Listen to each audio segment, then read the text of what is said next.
설교를 준비하면서 제가 본문을 가지고 설교를 준비하다가 제가 늘 그래요. 설교가 너무 길어지는 거예요. 그래서 오늘 본문을 가지고 설교를 아마 2번 할 것 같습니다. 한번 쪼갰습니다. 이 말은요, 오늘 듣다가 설교가 약간 우리 어머님 잘 쓰던 용어를 껄쩍지근하게 끝났다라고 생각하셔도 이해하시라는 겁니다. 이어진다는 것이죠. 여러분, 도저히 함께 어울릴 수 없는, 동시에 만족할 수 없는 개념들이 세상에 있습니다. 예를 들면 이런 거죠. 전쟁과 평화, 한 장소에서 동시에 만족할 수 없는 개념 아닙니까? 빛과 어둠, 사랑과 미움, 역시 동시에 함께 만족할 수 있는 개념이 아닙니다. 어느 하나가 부각되면 어느 하나는 무너지게 됩니다. 성경에도 이런 개념들에 동시에 사용되어지는 구절들이 많이 있습니다. 예를 들면 공의와 사랑, 심판과 용서, 이런 것들이죠. 여러분, 제가 이전에 교회에서 사역할 때의 일입니다. 이전 교회에서 사역할 때의 일입니다. 당시 제가 교육국 디렉터를 맡고 있었는데 그때 중등부 사역에 대해서 자꾸만 문제가 많다라는 이야기들이 자꾸만 제 귀에 들어온 거예요. 그래서 제가 중등부 사역자들을 모았습니다. 그래서 이렇게 조언을 해줬어요. 아이들 이대로 놓으면 안 될 것 같다. 우리 좀 제자 훈련이라도 좀 한번 세팅해 봅시다 라고 조언을 해줬습니다. 그런데 그때 중등부 사역자가 저에게 이렇게 말하는 거예요. 목사님, 다 해봤습니다. 다 해봤는데 지원하는 아이들도 없고, 그렇다고 해서 억지로 걔네들 끌어다가 놓고 잡아놓고 훈련해봤자 아이들 변하지도 않습니다. 다 해봤다는 거예요. 그런데 그 다음에입니다. 그 다음에 제가 중등부에 발령이 난 겁니다. 그래서 제가 뭐 했겠습니까? 제자 훈련했죠. 중등부 부임하고서 한 2-3주 정도 지났을 때 제가 겁도 없이 중등부 아이들한테 설교 시간에 이렇게 선포해버린 거예요. 이제 우리 중등부 앞으로 제자 훈련할 건데 광고 나오더라도 제발 제자 훈련 지원하고 그러지 말라고. 진짜 진심으로 말하는데 제자 훈련 신청하고 그러면 안 된다고. 광고했다고 다 신청하는 거 아니라고. 그러면 안 된다고. 제발, 진짜 힘들 거니까, 숙제 엄청나게 낼 거니까, 안 따라오면 막 잘라버릴 거니까 괜히 어설프게 지원했다가 망신당하지 말고 지원하지 말라고. 설교 시간에 제가 그렇게 말해버린 거예요. 겁도 없이 말입니다. 겁도 없이 말해놓고 지나고 나니까 겁이 나는 거예요. 그래서 진짜 아무도 안 지원하면 어떡하지? 그런데 제가 몰랐던 것이 있습니다. 그건 중등부 아이들이 목사 말을 부모님 말처럼 안 들어요. 제발 지원하지 말라고 했더니 한 150명이 지원한 거예요. 말 안 듣고 기어이 지원을 했습니다. 그러고 나니까 이제 문제가 생긴 거예요. 저랑 우리 중등부 사역자가 저랑 강도사님 한 분하고 전임 여전사님 한 분하고 세 명이 하고 있는데, 3명이 스케줄을 다 짜봐도 우리가 총 제자훈련 10타임에 나오는 거예요. 우리가 할 수 있는 맥시멈이 10반이었습니다. 10반. 한 반에 10명씩 잡아도, 최대한 많이 잡아서 10명이 잡아도 몇 명입니까? 100명이죠. 근데 몇 명 지원했습니까? 150명이 지원한 거예요. 그럼 50명 어떻게 할까요? 잘라야죠. 어떻게 자르면 공평하게 자를 수 있을까요? 제일 공평한 건 시험 봐서 점수 매겨가지고 자르는 겁니다. 그래서 시험 봐서 선발하기로 했습니다. 그렇게 광고를 했어요. 그전까지는 제발 좀 제자훈련 받자 해서 쫓아다니면서 훈련 받자고 막 아이들을 막 그랬는데, 이제는 아이들 안에서 한 50명이 잘린대라는 소문이 쫙 퍼진 거예요. 그러니까 누가 갑이 됐죠? 제가 갑인 거예요. 그러니 무슨 일이 벌어질까요? 막 여기저기 부모님한테 청탁이 들어오기 시작했습니다. 어떤 부모님은 이 아이는 내가 어렸을 때부터 목사 시킨다고 내가 소원한 아이라고, 얘 목사 될 아이라고. 근데 그 아이는 모르는 것 같아요, 자기가 목사 될지. 그러니까 여러분, 자녀들 서원하기 전에 제발 좀 자녀들 의견부터 물어보세요. 내가 너 드려도 될까? 이렇게요. 아무튼 막 그런 상황이 된 겁니다. 여러분, 부모님이 막 여기저기, 그리고 우리 전도사님, 마음 약한 전도사님한테 이전에 잘 알고 있던 집사님들이 계속 연락이 오는 거예요. 어떻게 좀 해달라고. 여러분, 그럼 이 부탁을 어떻게 해야 됩니까? 들어주면 저는 어떤 목사가 되죠? 사랑 많은 목사가 됩니다. 정도 많고. 하지만 그러면 뭐가 문제입니까? 공정함이 깨져요. 반대로 제가 그분들의 부탁을 다 거절해버리면 무슨 문제가 생깁니까? 저는 공정한 목사는 돼요. 하지만 사랑 없고 정 없는 목사가 될 겁니다.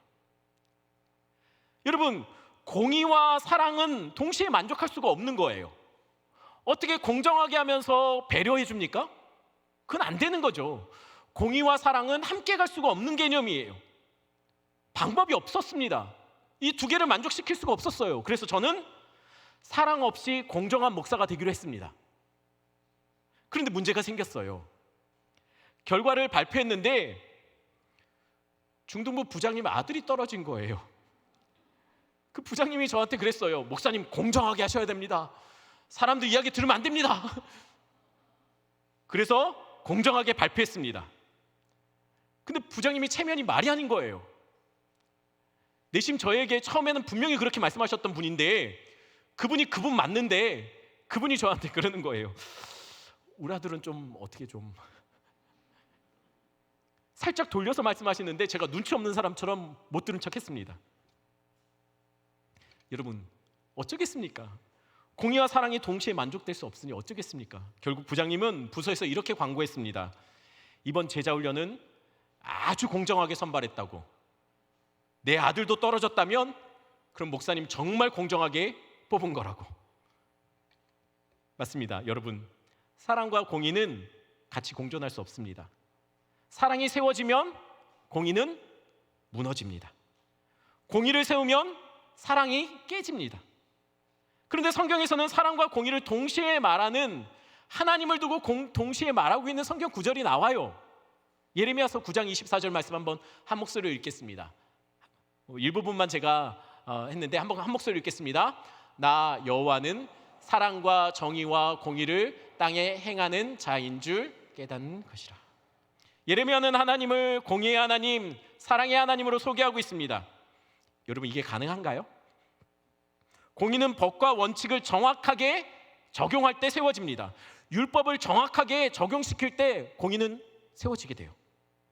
공의를 세우기 위해서는 죄를 정확하게 징계하고 심판해야 합니다.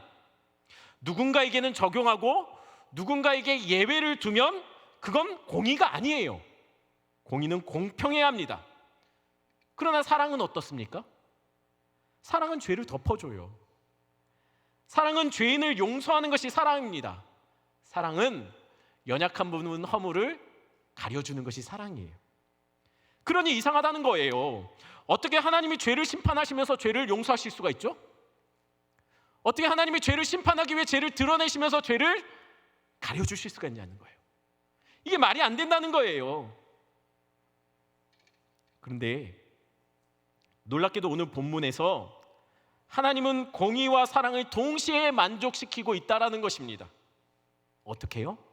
먼저 본문에서 나타난 하나님의 공의 부분을 먼저 설명하고 시작하겠습니다. 오늘 본문에서는 하나님은 모든 인류의 죄를 공의로 심판하시기로 선포하십니다. 모든 인류, 모든 호흡하는 피조물을 물로 다 쓸어버리겠다고 하나님이 이야기하세요. 죄의 값은 사망이죠. 죄를 졌다면 하나님의 심판은 당연한 겁니다. 하나님은 죄를 지은 인간들에게 율법대로 공정하고 공의롭게 하나님의 법을 집행해야 그것이 맞습니다. 그게 공의입니다. 어떤 분이 저에게 찾아와서 이렇게 물었어요. 목사님, 하나님 사랑의 하나님 맞죠? 이렇게 하면 제가 불안해져요. 너무 당연한 질문을 막 하면 왠지 유도신문에 걸리는 것 같은데 어찌됐든 그분이 그랬어요. 하나님 사랑의 하나님 맞죠? 그렇지요.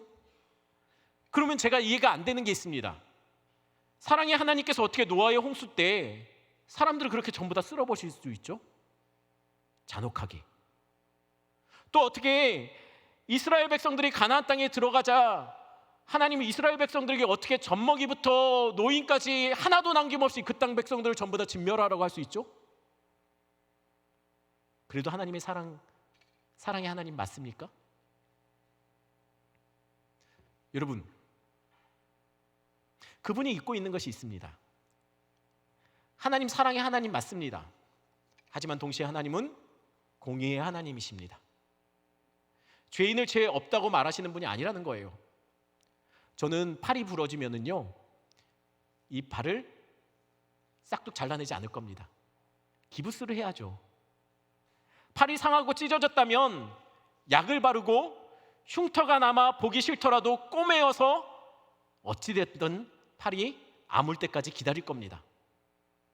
결코 팔이 다쳤다고, 흉터가 보기 흉하게 남는다고 팔을 잘라내거나 그런 어리석은 바보 같은 짓은 하지 않을 겁니다. 그런데 제 팔이 썩어 들어가기 시작한다면 어떻게 해야 될까요?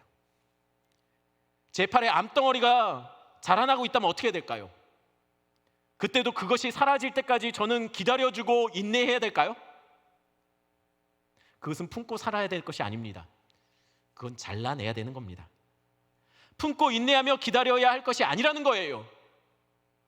오늘 본문에 등장하는 노아의 때의 죄악이 그랬어요. 품고 기다려야 될 것이 아니었습니다. 만약 그들이 기다렸다면 그들이 하나님 앞에 돌이켰을까요? 하나님이 그들에게 시간을 주었다면, 더 기다려줬다면 그들이 과연 돌이켜 하나님 앞에 엎드렸을까요?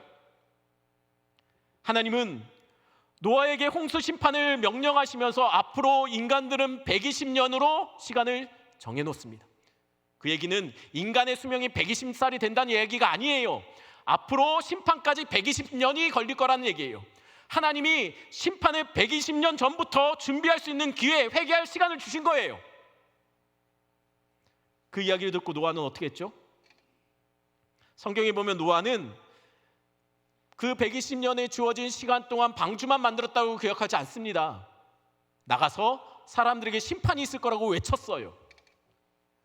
또 많은 학자들이 이야기합니다. 노아의 방주의 크기를 보니 세상에 있는 짐승을 다 태워도 노아의 방주의 크기는 3분의 1 정도밖에 안 찼을 거라고 얘기해요. 방주가 그만큼 컸다는 얘기예요. 3분의 1밖에 안 채워진다는 거예요. 짐승들을 다 태워도. 여러분, 방주를 이렇게 크게 만들면 누가 고생합니까? 노아가 힘들죠. 하나님이 왜 노아 그렇게 고생시키면서 이렇게 크게 만들었을까요? 그러면서 왜 120년 동안 나가서 전하라고 했을까요? 하나님은 이 방주를 돌이켜 회개하고 돌아온 사람들로 채워지길 바랬다는 거예요. 하지만 사람들은 아무런 반응을 하지 않습니다. 오히려 노아를 비웃고 조롱해요. 여러분, 기다리면 그들이 회개했을까요? 정말? 하나님 얼마나 더 기다리실까요? 기억해야 될 것이 있어요. 죄는 브레이크가 없습니다. 죄는 누룩처럼 번져가는 엄청난 번식력을 가지고 있어요. 아담의 때부터 죄가 어떻게 가속력이 붙어 걷잡을 수 없이 자라났는지 우리 한번 살펴보도록 하겠습니다. 창세기 3장 10절 말씀입니다. 창세기 3장 10절에 보면 아담과 하와가 범죄하고서 그들이 나타내었던 두 가지 감정이 있습니다. 그건 뭐냐면 부끄러움 그리고 두려움이었습니다.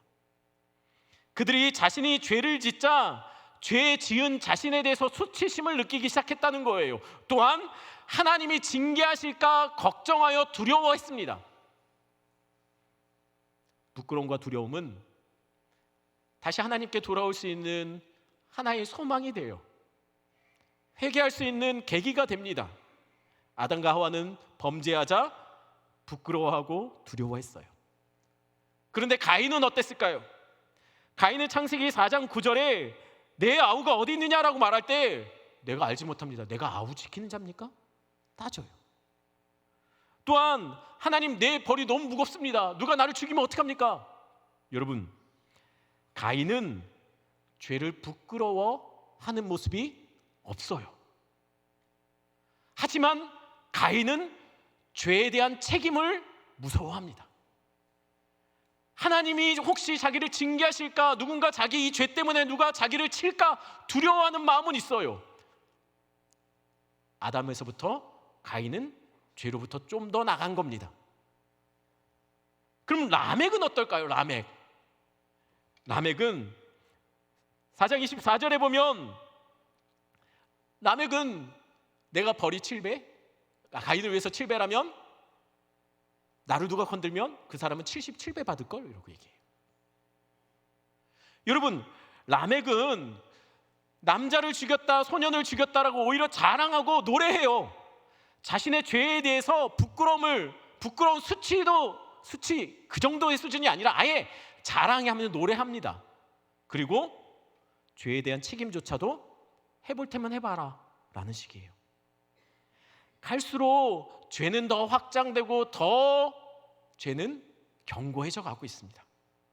그럼 홍수 때 사람들은 어떤 모습이었을까요? 오늘 본문의 5절 말씀 이렇게 말합니다. 함께 한번 한 목소리 읽겠습니다. 여호와께서 사람의 죄악이 세상에 가득함과 그의 마음으로 생각하는 모든 계획이 항상 악할 뿐임을 보시고.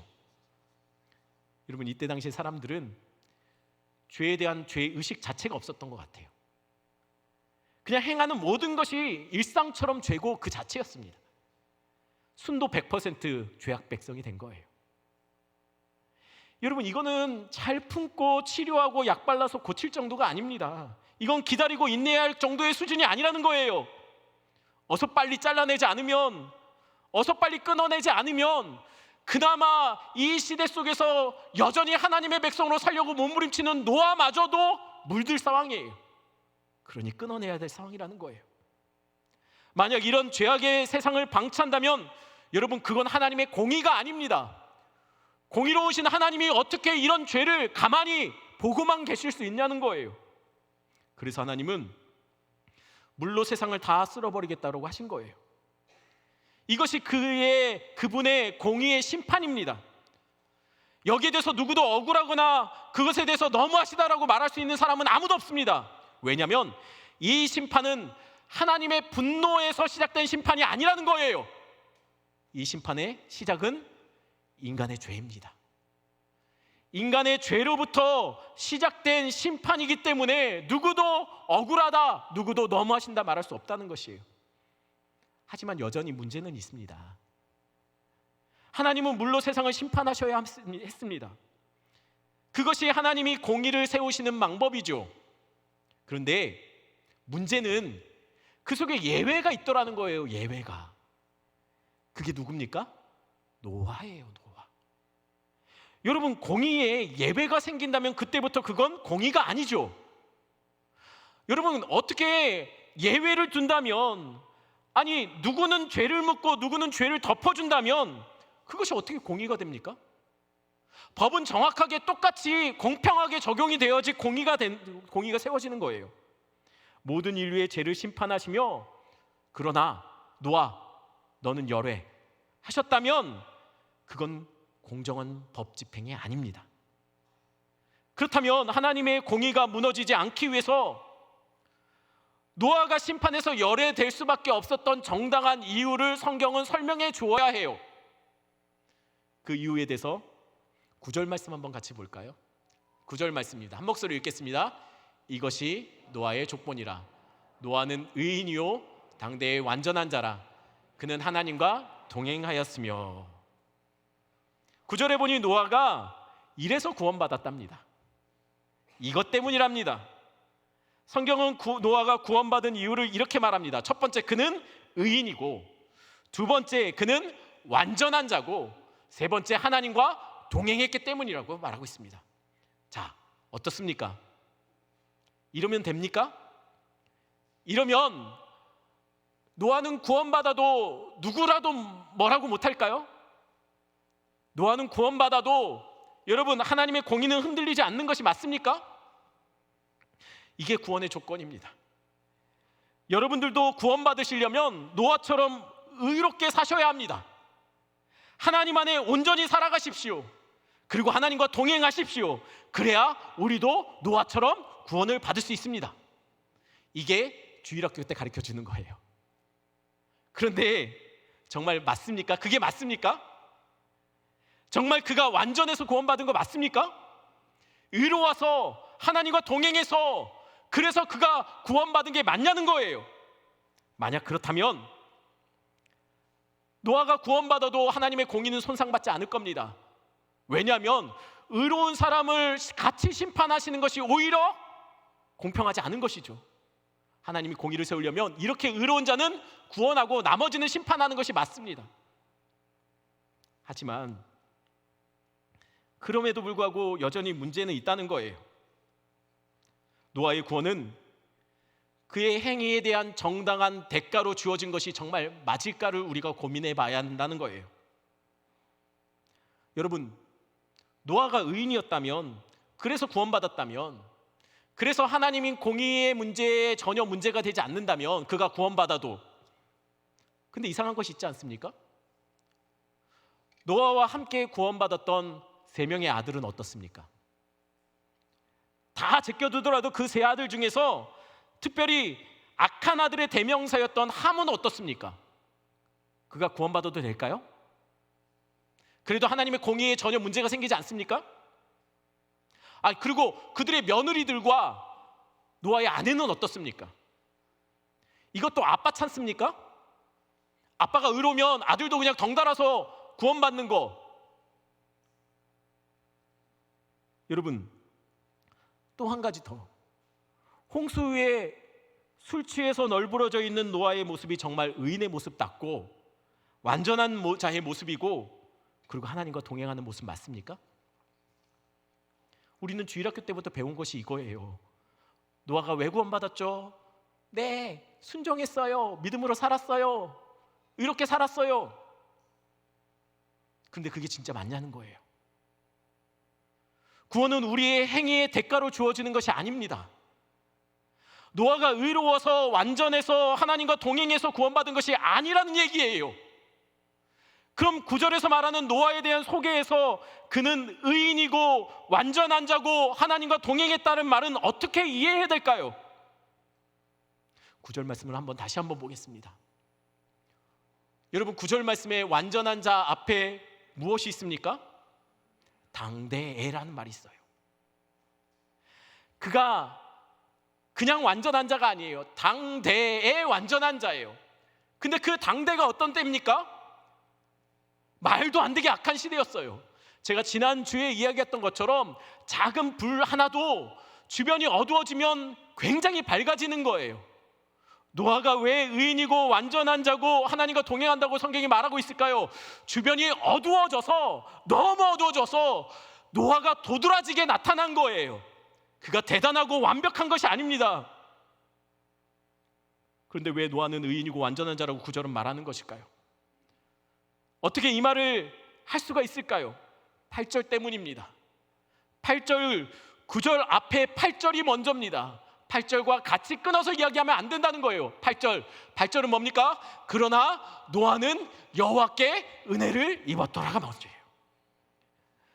여러분, 노아가 그렇게 살고 그렇게 인정받을 수 있었던 것은 노아가 하나님께 은혜를 입었기 때문이에요. 원어로 이 부분을 직역하면 하나님의 눈앞에서 노아는 은혜가 덧입혀졌더라가 맞아요. 하나님이 눈에 보시기에는 노아 같은 연약한 자도 하나님이 은혜로 덮어주셔서 그를 의인으로 칭해주시고 온전한 자로 칭해주시고 하나님과 동행하기로 하나님 마음 먹으셨다는 거예요. 그가 대단해서가 아닙니다. 하나님이 그를 의롭다 쳐주신 거예요. 은혜는 자격 없는 자에게 주어지는 선물입니다. 노아가 구원받은 것은 그의 공로가 아니라는 거예요. 자격 없지만 하나님께서 그에게 은혜로 그냥 덧입혀 주신 거예요. 하나님이 그를 의롭다 여겨주신 것, 이것이 칭의예요. 구원이 먼저가 아닙니다. 은혜가 먼저입니다. 그래서 그는 이 은혜 때문에 그럭저럭 살 수가 없었어요. 하나님께 은혜를 먼저 받고 나니 그는 당대의 악한 세상 속에서도 그 은혜를 생각하며 세상 닮지 않으려고 몸부림친 거예요. 은혜 때문에 헌신하고 은혜를 생각하며 순종했다는 거예요. 받은 은혜가 너무 커서 주님께 내 삶을 드리기로 결단했다는 거예요. 내 삶을 드렸더니 하나님이 은혜를 주신 것이 아니라 은혜 받고 나니 너무 좋아서 자신의 삶을 드렸다는 거예요. 순서가 바뀌면 안 됩니다. 우리 같은 죄인이 우리 같은 죄성을 잘 죄성을 여전히 갖고 있는 우리 같은 자들이 몸부림쳐 어찌되었던 의롭게 살아내려고 하는 것, 여러분, 이것이 은혜예요. 우리가 예배드리고 봉사하고 헌신하는 것이 하나님께 구원받고 은혜 받기 위해서 하는 것이 아닙니다. 이미 받은 은혜가 너무 커서 내 심장이 너무 막 하나님 앞에 요동치는 것 같고 떨리는 것 같고 너무너무 감격하고 기뻐서 하나님께 예배하고 헌신하는 거예요. 은혜 받아서 예배하는 겁니다. 은혜 받기 위해 하는 것이 아니라는 거예요. 구원받으려고 헌신하는 거 아닙니다. 이미 받은 구원의 은혜가 커서 헌신하는 거죠. 그런데 문제가 있습니다. 하나님이 정말 자격 없는 자를 구원하셔도, 하나님이 정말 우리 같은 죄성을 끊어내지 못하는 우리를 구원하셔도 정말 문제가 없을까요? 거짓 없는 하나님이 자신이 자신의 입으로 정하신 법, 죄의 싹은 사망이라고 했던 그 선포를 스스로 깨면서까지 우리 같은 죄인을 구원하셔도 되느냐는 거예요. 모두가 똑같은 죄인인데 누구는 은혜로 구원하시고 누구는 죄로 심판하시면 그런 하나님이 어찌 공의로운 하나님이 될 수 있습니까? 우리도 죄인이잖아요. 그런데 세상에 나가서 우리는 구원받았다라고 당당하게 말할 수 있는 것, 여러분, 그래도 되냐는 거예요. 여러분, 우리가 구원받게 되면 하나님의 공의는 무너지는 거 아닙니까? 우리도 죄인 아닙니까? 그러니 정말 우리 같은 죄인을 하나님이 구원하셔도 괜찮냐는 거예요. 구원의 은혜를 받아도 여전히 반복되는 죄의 습관을 끊어내지 못하는 우리를 정말 하나님 구원하셔도 괜찮겠냐는 거예요. 그래도 하나님의 공의가 흔들리지 않냐는 거예요.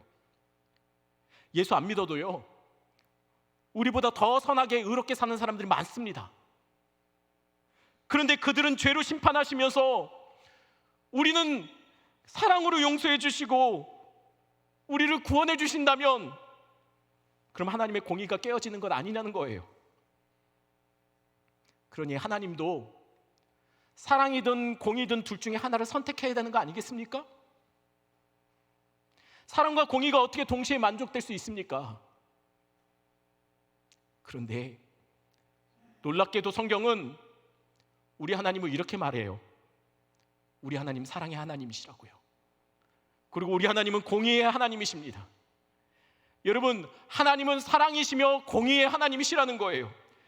이것을 어떻게 할 수 있을까요? 이것이 어떻게 만족될 수 있을까요? 애굽에 있을 때 10번째 재앙이 장자가 죽는 재앙이었습니다. 하나님은 죽음의 사자를 애굽에 보내시며 장자를 모두 다 치라고 말씀하세요. 그 죽음의 사자가 여러분 애굽 백성에게만 갔을까요? 이 죽음의 사자가 과연 그가 죽이려고 했던 대상이 애굽의 장자들만 있었을까요? 아닙니다. 성경에 보면 이 죽음의 사자는 이스라엘 백성에게도 장자의 생명을 취하러 찾아갑니다. 애굽 백성이나 이스라엘 백성이나 똑같이 이 죽음의 사자의 심판대 앞에 선 거예요. 하지만 애굽 백성과 이스라엘 백성들의 차이점이 하나 있었어요. 그게 뭡니까? 문설주와 문인방에 어린 양의 피가 있느냐 없느냐의 차이에서 결정이 났어요. 똑같이 죽음의 사자가 찾아갔지만 그러나 이스라엘 집에 문설주와 문인방에 발라진 양의 피를 보고 그 죽음의 사자는 이곳에 이미 죽음이 있었구나, 이곳에 대신 죽은 것이 있구나, 그래서 넘어간 것이에요. 똑같이 심판받아도 선택받은 백성들이 구원받을 수 있는 것은 이미 죽은 어린 양의 피 때문에 그렇다는 거예요. 이미 값을 치렀다는 것이죠. 노아 당시 사람들도 바다는 죽음과 심판의 이미지로 받아들이고 있었어요. 바다는 당시의 사람들에게 공포의 대상이고 그래서 죽음이고 심판으로 사람들은 그것을 그렇게 받아들이고 있었다는 거예요. 홍수가 시작되자 세상은 온통 물로 덮여지게 됩니다. 사람들은 그 죽음과 심판의 물에 던져졌어요. 여러분, 노아도 마찬가지입니다. 노아도 세상 사람들과 같이 심판의 바다에 던져졌어요. 하지만 노아와 세상 사람들이 다른 것이 있었습니다. 노아는 그 심판의 바다, 죽음의 바다에 던져졌지만 방주 안에 있었다는 거예요. 물속에 빠져들지만 결국은 방주 때문에 떠오르게 됐다는 것이죠. 여러분, 노아와 방주의 이야기가 단지 순종하고 열심히 배를 만들었더니 하나님이 살려주신 한 가족의 이야기가 아닌 거예요. 하나님은 성경을 통해서 예수 그리스도만 말합니다. 노아와 방주의 이야기는 예수 그리스도와 십자가의 이야기예요. 예수 그리스도가 물에 들어갔을 때, 세례 받으실 때, 다시 나올 때 그와 함께 우리가 같이 그 생명 붙잡고 다시 생명으로 태어나게 된 거예요. 우리는 죽음의 심판에 던져지지만 죽음의 바닷속에 함몰되지 않을 겁니다. 왜요? 십자가 위에 있기 때문이에요. 그것을 여러분 기억하셔야 돼요. 우리는 죽음에 던져지지만 예수와 함께 삽니다. 그것을 잘 보여주는 것이 예수 그리스도가 십자가 물 위를 걷는 장면이에요. 그분이 물에 빠져들지 않고 물 위를 걷고 있어요. 그를 붙잡은 베드로도 물 위를 걷습니다. 이것이 보여주는 게 뭡니까? 심판의 바다에 우리는 빠지지 않게 될 것이라는 거예요. 이전에 같이 나누었던 이야기입니다. 이 이야기를 제가 분명히 오산제일교회 와서 했습니다. 근데 언제 했는지 기억이 안 나요. 제가 이 얘기를 왜 하겠습니까? 또 하겠다는 얘기예요. 그러니 여러분, 또 들었던 얘기지만 처음 듣는 얘기처럼 들어주세요. 마치 생전 처음 이런 얘기를 듣는 것처럼 그렇게 들어주시면 감사하겠습니다. 우리 아들이 한때 또봇과 카봇의 그 만화 장난감 로봇, 변신 로봇에 굉장히 마음 뺏겨 살던, 마치 그것을 예배하듯이 살던 때가 있었습니다. 마트만 가면요, 장난감 코너에서 엄마 아빠 그냥 장 보고 오세요, 저는 여기서 이거 보고 있을게요 하고서 가만히 쭈그려 앉아서 그걸 봐요. 그걸 보고서 여러분 이런 생각을 했습니다. 이거는 가상입니다. 실제 그랬다는 얘기가 아니에요. 우리 아들이 그걸 보다가 참다 못하여 장난감을 품에 품고 계산대를 통과해서 막 도망쳤다라고 생각해 봅시다. 그걸 보고 마트 직원이 깜짝 놀라서 우리 아이를 쫓아가고 있어요. 제가 그 모습을 보고 큰일 났다 싶어서 빨리 계산대에 가서 카드를 꺼내서 저거 얼마예요? 계산해 주세요 하고서 영수증을 받고 쫓아갔습니다. 그러자 마트 직원에게 잡힌 우리 아이가 그 직원에게 막 욕을 먹고 있었어요. 그 직원이 우리 아이를 마치 금방이라도 때리듯이 험악한 분위기로 아이를 욕하고 뭐라고 막 꾸짖고 있었습니다. 제가 나타나서 그랬죠. 아저씨 알겠습니다. 이제 그만하세요. 무슨 소리입니까? 이 아이는 도둑질을 했어요. 우리 물건을 훔쳤습니다. 얘는 한번 혼쭐을 내야 돼요. 경찰 불러서 이 아이 하여튼 눈물 쏙 빠지게 만들 겁니다. 아저씨 알겠습니다. 하지만 이제 됐어요. 이제 그만하세요. 아저씨 이제 안 그러셔도 돼요. 혼내도 내가 혼냅니다. 무슨 소리입니까? 우리 물건을 훔쳤는데. 아니 그래도 됐어요. 아저씨 그만하세요. 이제 아저씨 더 이상 그럴 필요 없어요. 그럴 권리도 없어요. 주머니에서 제가 뭘 꺼내면 됩니까? 영수증을 꺼내면 돼요. 여러분, 죄인인 우리에게 하나님이 구원을 은혜로 선물하셨어요. 그것이 하나님의 공의를 무너뜨리는 것일까요? 죄인인 우리를 하나님께서 용서하시고 살려주신 것이 과연 하나님의 공의를 흔들어 놓는 것일까요? 기억하십시오. 값을 치른 공의는 흔들리지 않습니다. 공짜로 주어진 것이 아니라는 거예요. 십자가에서 하나님은 우리의 죄를 용서하셨어요. 하지만 십자가에서 하나님은 우리의 죄를 용서하지 않으셨어요. 이런 말도 안 되는, 이해할 수 없는 일이 벌어진 거예요. 하나님은 십자가에서 죄인을 죽이셨어요. 하지만 하나님은 십자가에서 죄인인 우리를 살리셨어요. 하나님은 죄값을 십자가에서 받아내셨어요.